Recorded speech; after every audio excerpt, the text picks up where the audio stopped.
કેમ છો બધા મજામાં? આજે આપણે બનાવીશું ફુલેવરના પરાઠા, જેમાં મેં ટામેટા પણ એડ કર્યા છે. તો એના માટે મેં 5 કપ લોટ લીધો છે અહીંયા, અને આ મસાલા લીધા છે જે હું ડિસ્ક્રિપ્શનમાં લખી દઈશ કે કેટલું માપ છે. તો આ બધા જ મસાલા આપણે એડ કરી દઈશું અને આને સરસ રીતે મિક્સ કરી લઈશું. કોરા મસાલા બધા મિક્સ થઈ ગયા છે. આ સમયે હું સેજ લઈને ચાખી જોવાનું અને પછી હાથ પણ ધોઈ કાઢવાનું.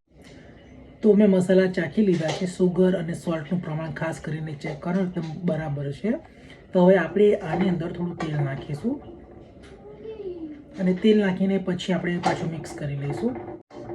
મેં લગભગ 3 ચમચી જેટલું તેલ નાખ્યું છે અને પછી આ જે પીસેલી જે ગ્રેવી છે આપણે એને એડ કરીને સરસ ભાખરીનો લોટ બાંધીને વણી અને શેકી લઈશું. તો મરચું મેં આની અંદર પણ નાખી દીધું છે ઓલરેડી. તમે જોયું હશે ગ્રાઇન્ડ કરતા લીલું મરચું, એટલે આની અંદર મેં ઓછું નાખ્યું છે લાલ મરચું.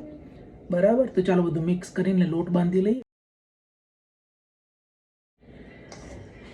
પાણી પહેલાં નાખવાનું નહીં, કારણ કે આ ટામેટા અને ફુલેવરને જ્યારે ગ્રાઇન્ડ કરું તો થોડું પાણી એડ કરેલું જ હતું, તો એનું પણ પાણી હશે અને ટામેટાનું પણ પાણી છૂટશે.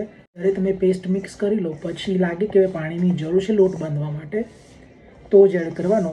બાકી આ જે ગ્રેવી છે એનાથી જ લોટ બાંધી દેવાનો. તો લોટને તેલ થોડું નાખીને ચીકણું કરી લીધું છે અને તમે લોટને જોઈ શકો છો કેવો છે. બરાબર. તો હવે આને ઢાંકીને મૂકી દઈશું.